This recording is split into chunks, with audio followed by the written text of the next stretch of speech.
Welcome back to the Ed Morrissey Show podcast. Joining me, as always, the Prince of Twitter, the Regent of RedState.com, Andrew Malcolm, at Malcolm on Twitter, X if you prefer, and of course, RedState.com in the VIP section, and sometimes outside the VIP section, especially with his terrific Memories series. You got to check those out. Andrew, so good to see you again. Good thing nothing's going on. Yeah. I don't know what the heck we're going to talk about, Edward. Well, I have some breaking news, and I think that this is kind of funny. We can talk a little bit about maybe media coverage on this, but just also about the issue itself. So last week, the Democrats got two really bad court rulings on redistricting, right? First was the Supreme Court with Calais, where they threw out the Voting Rights Act, Section 2, or all but threw it out, and said that you can't draw districts anymore based on racial demographics. But the second one was that the state of Virginia's Supreme Court, or Commonwealth of Virginia, excuse me, the Commonwealth of Virginia. I keep being reminded of that. Their Supreme Court threw out the referendum that Virginia Democrats had cooked up to try to turn their 6-5 map into a 10-1 map. And this is to answer Texas and all this. And there was all sorts of different violations. Their Supreme Court kind of focused on one, which was that they didn't do the right timing on it, and tossed it out. They got to go back to their previous map. And Democrats were very angry about this, Andrew, as well. You might imagine they weren't blaming themselves for it; they were blaming the court for noticing. Oh yeah, it's never their fault. No, it's never their fault. So this was the plan, and the New York Times reported this over the weekend. This was the plan. I'm not sure if you've heard the plan. Did you hear the plan? I'm not sure. No. Well, tell me the plan, right, Ed. Here's the plan. The plan was that the legislature was going to pass another constitutional amendment. Only this one was to set the retirement ages for judges on their state Supreme Court at 54, which would have required all of them to resign. And then for Abigail Spanberger to nominate 7 new judges for the Supreme Court, slam through the confirmations through the legislature, and then petition to rehear this referendum thing. Well, there's a couple problems with that. First off, as it turns out, not all Democrats were on board with this idea, because they already had egg on their face the first time that they tried to amend the Constitution. And secondly, they were about to make the same mistake that they did on the first one, which is you have to have 2 sessions of the legislature and at least one full election intervening before you can put a referendum on the next election. They don't have that. And they were going to try to slam this through anyway. And this morning, that the Democrat leader of the lower chamber, which they call the House. I wasn't sure if it was the House or what they called it in Virginia. Yeah. The Assembly, because it's a Commonwealth. It's not a state, Andrew. It's a Commonwealth. They do things differently in Commonwealth. I understand. And everyone should understand that Virginia is very special. It's very special. I think Massachusetts is also a Commonwealth, too. I think it's the two of them. They're also special. Very special indeed. So they've kind of given up on that idea, as it turns out. And this was just maybe an hour, maybe a little over an hour before we started recording this. Axios reported it based on a report from a Virginia thing. And I mean, the whole thing is such a cluster thing. Yeah. I don't think what I can get away with here on the podcast. It's a foul up. It's Yeah, exactly. Situation normal, snafu, situation normal, all fouled up, right? Or foobar, if you prefer foobar, fouled up beyond all recognition. I don't think it's beyond all recognition. This looks like a pretty good Democrat foul up. But Andrew, I mean, these are radical moves that are being made, in part because Democrats set these obstacles up in the first place. The reason why they had to amend the Constitution in Virginia is because Democrats insisted on passing redistricting power out away from the legislature and to an independent commission. And the same thing happened in California. Now, Virginia wasn't gerrymandered. It's one of the few states that Democrats controlled that they hadn't really gerrymandered. It was pretty balanced, 6-5. But they did the same thing in Massachusetts. But they did it after they gerrymandered the state. So there's 9 congressional districts, and all 9 are safe Democrat districts in Massachusetts. They did it in California after making sure that Republicans, who are about 42% of the electorate in California, only can win 17% of the districts, and now they're going to redistrict again to make it even worse. Whereas Texas, Florida, Tennessee, the rest of the states that they're all upset about, they never move the power out of the legislature. So the legislature can do this at any time. I mean, this is like levels of self-own, Andrew. I'm sorry, I'm going on and on about this because it's just crazy, but I'm wondering how you see this. Well, as usual, you have the insight that I rely on. Well, that's a scary thing. I hate that. Yeah, I hate that. Well, I don't hate it. It's real. It's Trump derangement syndrome. Yep. I mean, this guy has owned them for what, 11 years now, maybe longer. They can't think straight when politics are involved and he's in the area. It's just amazing. They're doing all kinds of screwy things. I mean, Jeffries posing with a baseball bat, telling people to take to the streets. It's unimaginable. And I mean, if you look at it as calmly, it's a sign of desperation. But I'm not sure in this political atmosphere that enough people see it that way. Well, yeah, I mean, I think that, and this is something that, the media plays up too, is that they talk about how Trump's breaking norms. These guys are the ones that are breaking norms. They're trying to rewrite state constitutions to redo redistricting.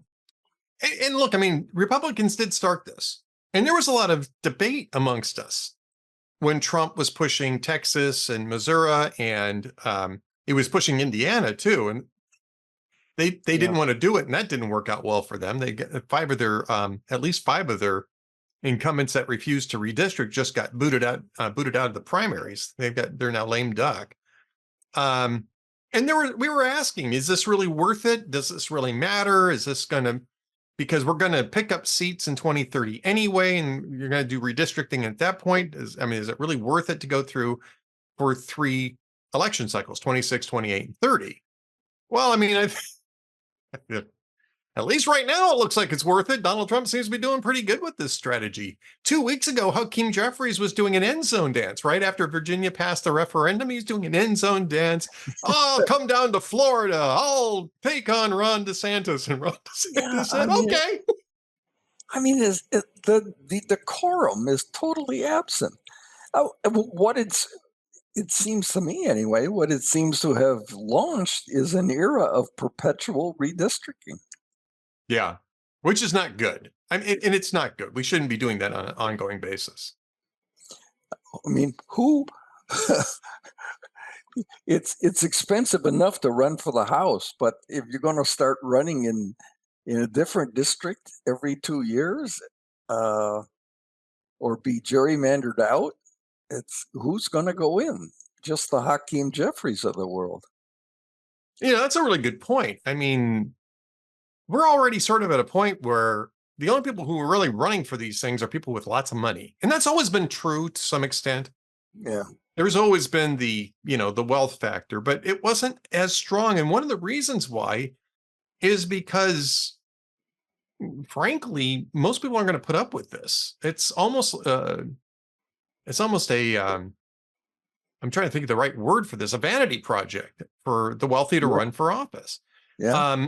And in part because they're not really answerable to the donors. Now, everybody's answerable to the voters because you have to actually win an election. But I think the idea here is that, well, we're going to get Tom Steyer to run, or Trump. Trump's another example. We're going to get Trump to run because he's not beholden to the donor class, which turned out to be true, by the way. He also was not the donor class himself. Tom Steyer is the donor class, right? In California, he is the donor class. He's funded a lot of these left-wing organizations. But I think that there's a sense there that people are, first off, tired of establishment politicians. I get that. And this is the reason why Indiana Republicans, those at least 5 of those state legislators got their butts handed to them because they were basically playing by the Marquess de Queensberry rules, right? And those don't hold these days. And that's true on both sides. And we have to be honest about that, that there are norms being eroded and demolished on both sides here. And we're getting to an era of brute force politics that the founders really mistrusted in setting up the republic in the first place, right? They didn't want a democracy. They didn't want brute force factionalism. They wanted a republic to where all these things would cool and cooler heads would get together and come up with ideas. I mean, I think every era we're looking at that and going, yeah, but, it's not working. It's not working. This era does seem to be a little bit worse, though, doesn't it? Yeah, it sure does. It sure does. And I don't know, I in a way, kind of mentally, I'm kind of like a lot of people dropped out of the constant squabbling and fighting over these, what to my eyes are little things. They're not, if your job is involved, they're not little things, but squabbling over whether this line includes that town or whatever. It's just, it doesn't, well, decorum, it doesn't seem proper. And I know proper isn't fashionable these days. Well, it's not. When I was a kid, we were on a party line when I was little in the country in northeastern Ohio. And I wanted to call Billy Kerr, my friend in town, and you had to go through the operator. You say, please call Billy Kerr's house, and they would ring his phone. So one afternoon, I kept picking up the phone, and there were these 2 old ladies, yakety, yakety, yak on the phone. They never got off. To my 7-year-old mind, it seemed like they never stopped. So I got frustrated. And eventually I picked up the phone and I said, yakety, yakety, yak, when are you old biddies going to get off the phone? And I slammed the phone down. Unfortunately, on that party line, there was only one house with a child in it. And my mother was alerted to the offense. And when my father, wait till your father gets home. And when my dad got home that night, he took me by the hand into the dining room and he knelt down in front of me. He looked me in the face and he said, "We don't do that." Yeah. And it worked. And I was kind of like, oh, okay. Well, I thought that I would get them to hang up by doing that, but there was a larger rule at play. So there wasn't a spanking. There wasn't, losing an allowance for 2 weeks or something. It was just, we don't do that. And here I am, quarter of a century or 3/4 of a century later, remembering that vivid lesson. And it seems to me sometimes these days people need to tell politicians, we don't do that. But of course, no one will. That's démodé now. Yeah. It's kind of that's what happened to the Indiana guys, right? Well, and I think it's out of a sense that this has actually been sort of what it's been like all along, and Republicans haven't done it. Yeah. They haven't done it until Trump kind of forced them to do it. And this gets the whole he fights thing. But that's what happened in Indiana. People, the Republican voters in Indiana apparently wanted to fight, and their elected representatives weren't going to give it to them. So they chose different people. Now that's elections. That's just That's the way it paying works, attention to your folks. electorate. Yeah. It's supposed to be the way it works, right? Can't complain about that. But it is notable that these guys weren't paying attention. They had every opportunity to do this. I mean, Donald Trump was urging them. There's a Voters lot were of telling them. I'm sorry. No, There's a go lot ahead. of not paying attention going on. And actually, that was one of the reasons Trump was so successful in 2016. He wasn't in Washington, and he pointed out that they weren't listening. He touched that nerve in the heartland that they were angry and frustrated that these people promised things, they got elected, they went to Washington and didn't do them. And so Yeah. Trump said he was going to. Remember, Trump took on both establishments. It wasn't just the Democrats. So yeah, that's a festering political reality in the country, and I guess we have to live through it, and we'll see if there are any consequences. Until Trump, there were no consequences for ignoring voters. So now there Yeah. seem to be. Yeah, there was an interesting thing too. And I don't recall where I read this. It's actually not new.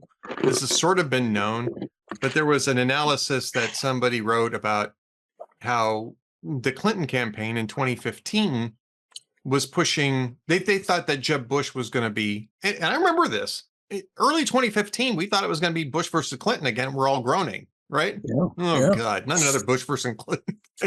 yeah. Dear God, do we really only have these two families in politics? Is this all we've got? And Hillary Clinton's campaign strategized to push Rubio, I think Cruz and Trump as true conservatives, and that Jeb Bush was a wimp. So that because they were afraid about running against Jeb Bush, but they were pretty sure they could beat Rubio, Cruz, or Donald Trump. And they ended up getting Donald Trump because of it. It didn't really work out for them. But, I think that this is part of this. Part of this is just, I mean, I think it was accidental they certainly didn't intend for it to end up this way. But I think they ended up tapping into something that people were fed up with the Democrats offering Clintons and the Republicans offering Bushes at that point in time. And they wanted somebody who was going to break the mold. And it could have been any of those three guys that did it. That's the way to put it. Break the mold. Yeah. Yeah. So, and Trump was better at it. He had more money, and he was meaner, and that worked. Well, I think in breaking the mold too, and both you and I grew up and I was born and raised in Los Angeles, spent the first 30 years of my life there. You lived in Los Angeles for a long time. I think there's a breaking the mold thing going on there right now. And I'm not going to bet that Spencer Pratt is going to win the mayoral election. LA is pretty out there. Really should be anybody but Karen Bass. And then there's this other woman who is actually to the left of Bass, who is in this race. And then there's Spencer Pratt. And Spencer Pratt is a reality show guy, right? Yeah. The only reason he's in the race is because his house burned down and in the Palisades fire. And he's pissed and he wants to take over and clean things up. So breaking the mold here, I think, works in LA. And the reason why I bring this up, I don't know that you've seen this. I think it's Ed. Yeah. Reality show. Reality Trump. show. Yeah. Trump, right? Yeah, exactly. But so you think something's going to happen in LA? I think so. And one of the reasons why I think so, I don't know if you've seen this yet. This was, I think David wrote about it earlier today, and I was going to write about it. I might even put something in the final word tonight. But there's a labor council in Los Angeles called the LA County Federation of Labor, and they're a political player in in Los Angeles politics. And they created an ad against Spencer Pratt. And we know it's on the level because they actually had to do a filing with the city of, or the county, either the city or county of Los Angeles. And so the good government thing, transparency and that sort of thing.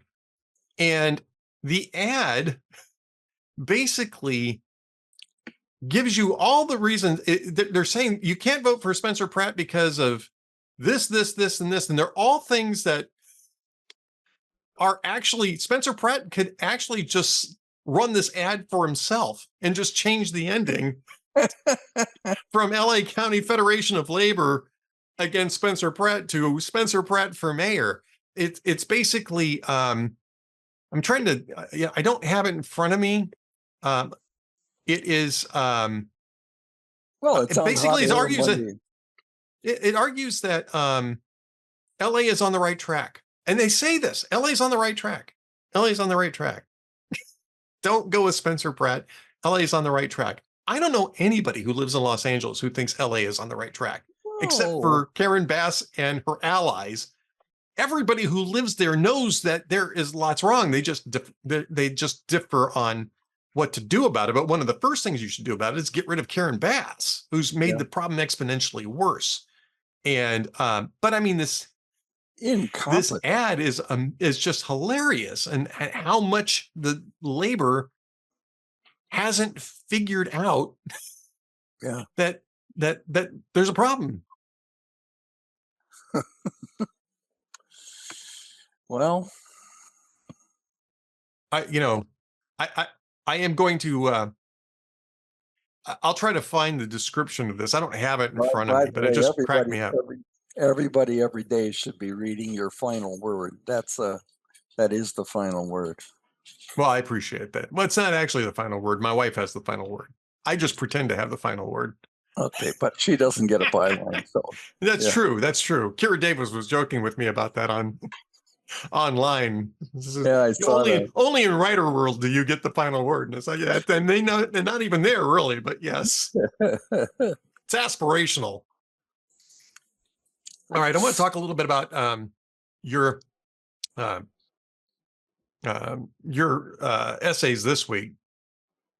Now you have just in time, President Trump's forced reformation of the historic NATO alliance. And look, there's a lot of stuff with Trump this week, right? And even right to now. As always, yeah. Yeah.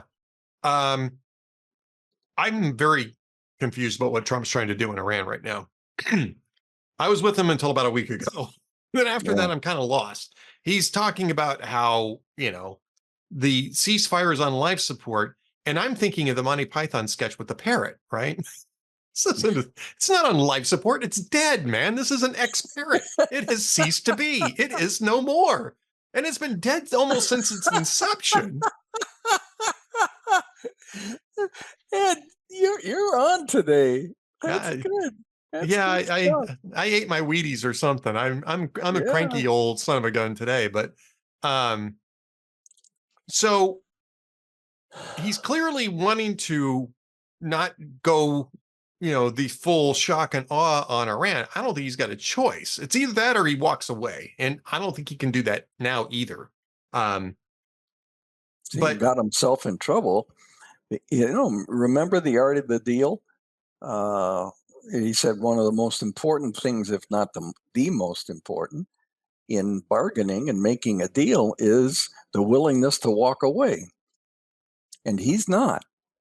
And he's not willing to walk away from the peace effort in Ukraine either. And both Putin and Iran is a master at this. Putin's pretty good too, but Iran's been doing this for 47 years with American politicians. Well, let's have some meetings, and we have some meetings, and they seem to give something up, and then they change their mind. And the excuse that's given now is that, the leadership is fractured. No, it's not. It's the way they all operate. They don't want a deal. They want this thing to go on. Yeah. And Obama paid them a fortune to agree to his phony nuclear agreement that they weren't going to live up to anyway. So they got the fortune to finance more terrorism. They went ahead anyway. And finally, after 47 years, there was a president who was going to call them out. Except now he's not. And that's a problem. I think it is too. I mean, it's one thing to be tough on NATO. NATO he needed to get tough with NATO. We've needed to get tough with NATO for quite some time. That's right. And NATO was willing to listen, and they have responded. That's the effectiveness of Trump. I mean, he forced them to they now, almost all of them are investing. This is what the column was about Sunday. Almost all of them are investing more, and the goal is 5% instead of 2%. And they're doing it. And both he and Rubio were disappointed because NATO wouldn't help them with Iran. But here's the problem with that. NATO is a defense alliance, okay, a mutual security, okay? Right. They have Article 5, which is if one member is attacked, there's 32 of them. If one member is attacked, then they all respond. It's only been used once in 77 years. And that was after 9/11. And they all responded to the US. So we're the only ones that have used Article 5. The problem is that in Iran, we and Israel are the aggressors.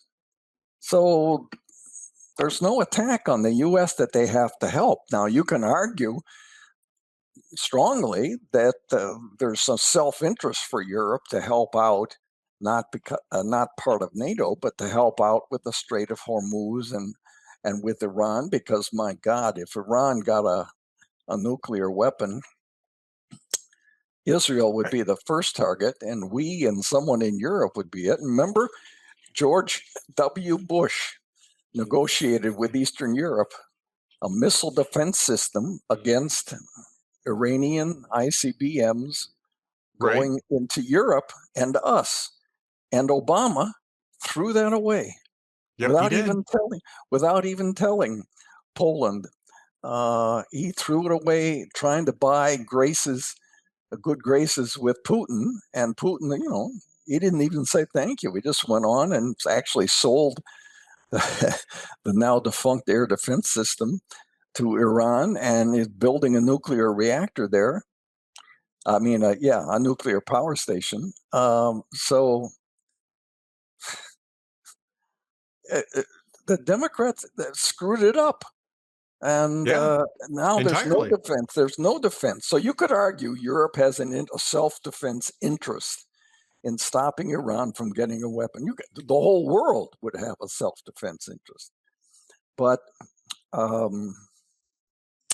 as I pointed out in the column, all of the countries that denied airspace freedom to the U.S. forces, they now have significant Muslim populations. So the politicians there are listening, and they don't want to get messy hands. Yeah. So no, I agree. I mean, it's a real issue. And you guys got to go read this column, because Andrew goes through all of this. He walks you through all of it in the column, including some of the reaction to Trump's handling of the war so far, which is, there's something about, I think war is always going to be somewhat unpopular with the American public, especially because Trump sort of framed himself. Well, except for that. But that was because America was directly attacked, right? Yeah, and exactly. You get pissed off when that happens.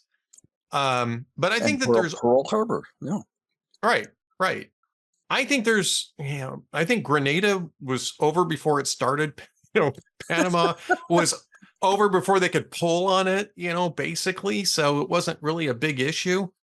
But this is going to go on for a little bit, especially with the blockade. And, I think that it happening in a midterm cycle, he might have been better off doing this last year when he did Midnight Hammer.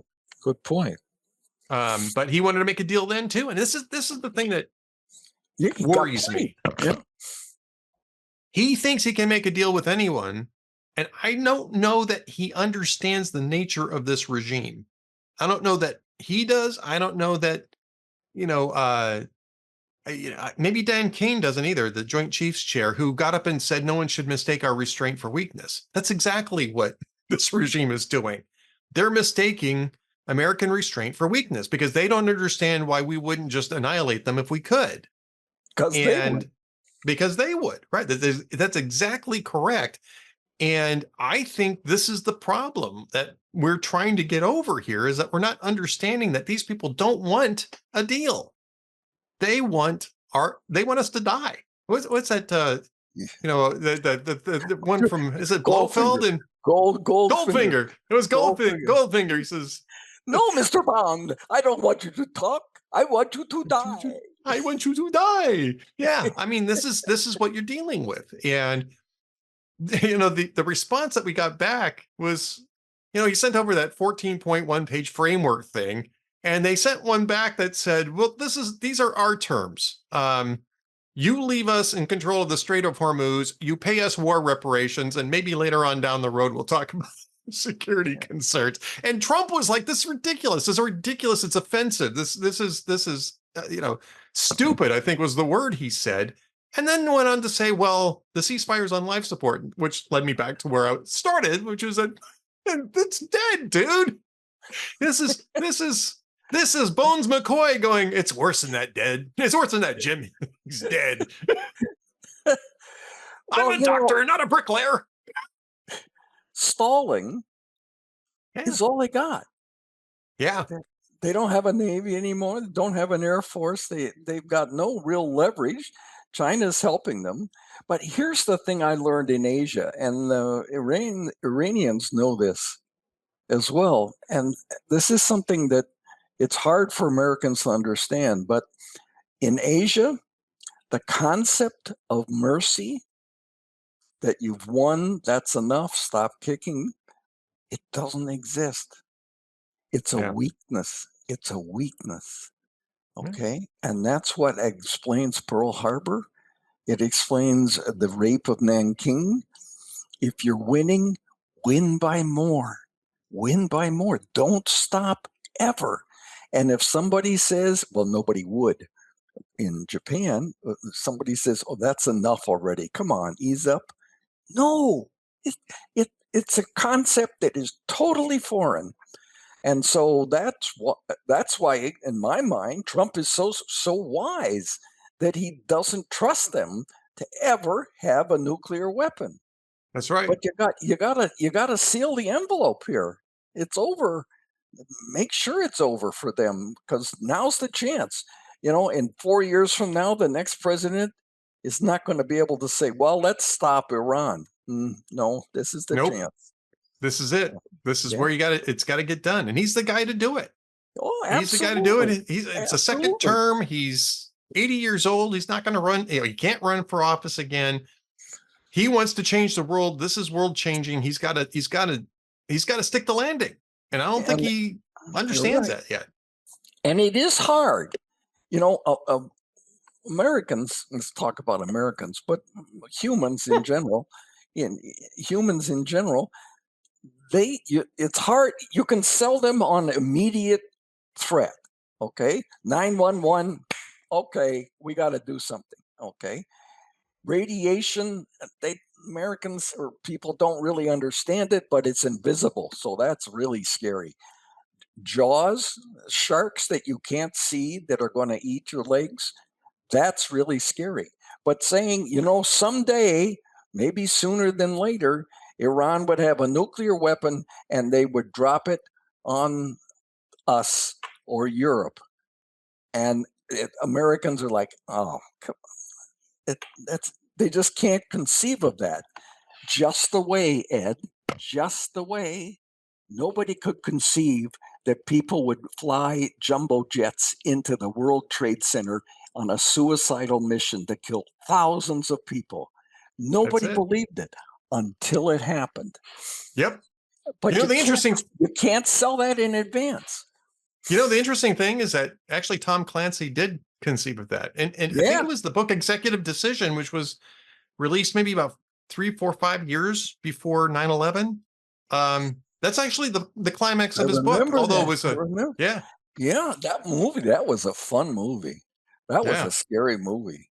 Yeah. Oh And no, executive decision that's different than the movie. The movie was good though, mostly yeah, because it killed Steven Seagal early.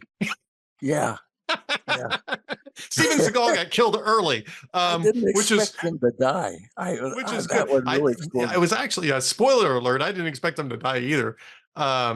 But uh, yeah, no, the book Executive Decision by Tom Clancy, it ends with somebody with it was a Japanese pilot flew a jumbo jet into Congress, which is one of the targets. I'm pretty That's sure right. that's the That's one right. that Flight 93 was probably targeting uh, Yeah. the Capitol Hill, either that or the White House. And so, yeah, it actually was imagined. We just didn't think about it in But terms of that it might actually happen. you don't believe it. Yeah. See, that's so it's tough. And I don't think, I mean, I admire Trump really for a lot of the things he's done, but I don't think he's been, uh, um, what's the word, strong enough to make that point, to drive that threat home. So it's easy, too easy for people to forget. They would say, "Well, why are we bombing Iran?" Well, Yeah. because they're going to vaporize us. I mean, it's it's simple, but you can't think about that, and you need to drive that home like a hammer. Boy, Well, you know who drives that home like a hammer is Andrew Malcolm, and he does it over at well, redstate.com. Go that's go go right. read his column. Go And read his don't you column. forget it, Don't Morrissey. you forget it. That's right. Doggone it. Um, Isn't it amazing? Isn't it amazing? how do we not come up with the idea of flying planes into buildings? I love it. We gotta make that an every week thing. I just We got to it's do something with Andy Rooney, the late great Andy Rooney. I loved Andy Rooney. This is not me poking fun at Andy Rooney. This is me. This is an homage to Andy Rooney. I that's used to right. love his That's right. commentaries at the end of Exactly that. right. Yeah, but he had a style. He had a certain style. All right. Well, speaking of humor, we've Yes. come to the end of the podcast where you and Well, I tell jokes of the week. I've got one. I've got two, so Okay. I'll let you go first. Well, we just passed the anniversary of the passing of Osama bin Laden. Um, and Yeah, 15 years yeah, or 15. And 15. you Yeah, know 15 what? years. Yeah. Here, this is a personal diatribe. We were able to identify him because a Pakistani doctor Yep. named Shakil Afridi sent his nurses in to get blood. I don't even know if he knew that it was Osama bin Laden's, but the CIA had him go in and get blood tests. So we had the DNA. We knew they were there. Unfortunately, an American official in the embassy later gave him credit, and right away, Pakistan, our ally, who has nuclear weapons, who gets billions a year in aid from us, grabbed him, and he's been in solitary confinement ever since. I've written about this several times, and I'm trying to get others to write about it too. If anybody can get him out, it's Trump. But Pakistan is the one that's theoretically sponsoring these peace negotiations. So I think we need some leverage on Pakistan to get this guy and his family out wherever they want to go. I can't imagine somebody from a country doctor from tribal Pakistan would want to move to Virginia, but wherever those That people beats want where to he's at go. now, though. Beats where he's at Yeah, now, though. So maybe so. I don't know. that's right. Well, I And know we should welcome him. he could help with the redistricting. So anyway, these are old jokes as usual. Conan O'Brien, he says President Obama says the bin Laden raid was the longest 40 minutes of his life, with the possible exception of every time he asked Joe Biden, "Say, what's up?"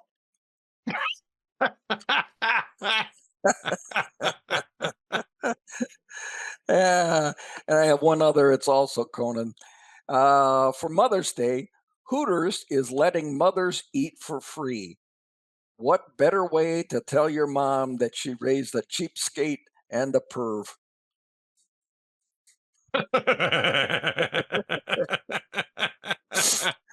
Ah, All right. Well, I got a couple for you. Uh, the, okay. the second one's a little complex, so I'm going to do the simpler one Oh, first. Okay. They're both okay. clean. They're both clean. This time they're Okay. both clean. All right. All All right. I right. got to So check. this woman's having a bad day at the roulette table in Vegas, right? And she's down to her last $50 and she's just venting, what do I do? What do I do? And the guy standing next to her says, well, why don't you just play your age? And then he walks away for a moment and then he hears a huge commotion behind him and he turns around. He thought, well, maybe the woman won, right? Well, she's laying on the floor and the roulette dealer is over her, fanning her and the man walks back over and says, well, I was just talking to her. What happened? And the roulette dealer says, well, I don't know. She put all her money on 29 and 36 came up and she fainted.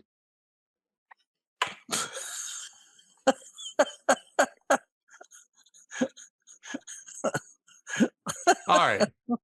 This is the complicated one. It's a little lengthy, but I think you'll enjoy it.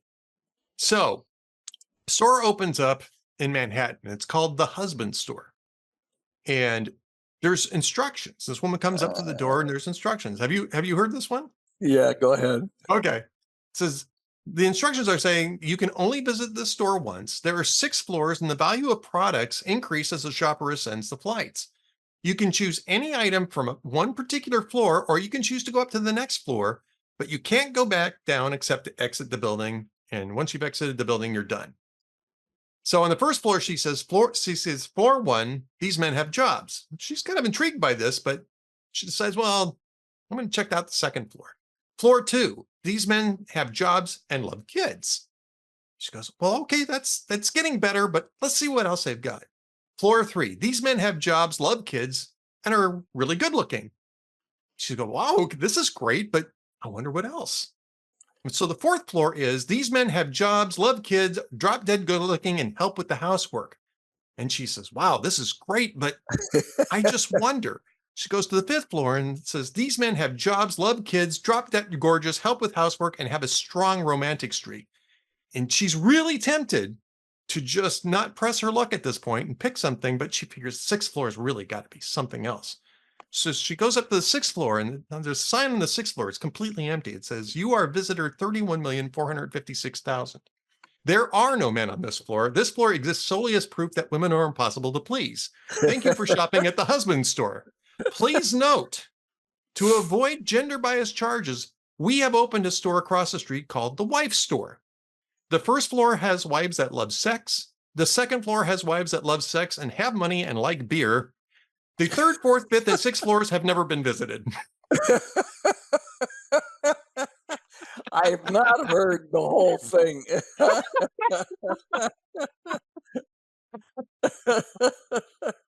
Have never been visited. That was it. That was it. That was it, dude. All right. Sex and beer. Sex and beer. That's it. Sex and beer and remember- money. Sex and beer and money. It does say have money too. So sex, beer, and money. That's it. Oh, that's it. That's it. Okay. Oh. Well, now I've got to go atone for that joke with my actual wife that I got from the 6th floor or the 5th floor, I guess, of the Wife Store. Just to emphasize, I got her on the 5th floor of the wife store. So there you go. Yeah. Andrew Malcolm at AH Malcolm on Twitter, where he is the prince of Twitter and the regent of redstate.com. Go check out his columns over there. Until we're going to be gone we're going to have a hiatus now for a couple of weeks. We'll be back the Monday after Memorial Day. So we'll catch up with you then. And we better have good jokes by then. We'll have better jokes than that. We have the side chick store.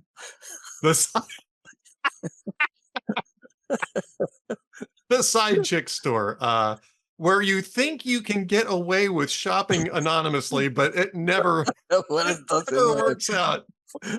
Official ID required.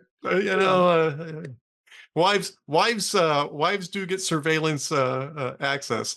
We can play with this one all day long. Okay. All right, Andrew. We'll see you then. Thanks, Ed. Thanks, everybody. See you later.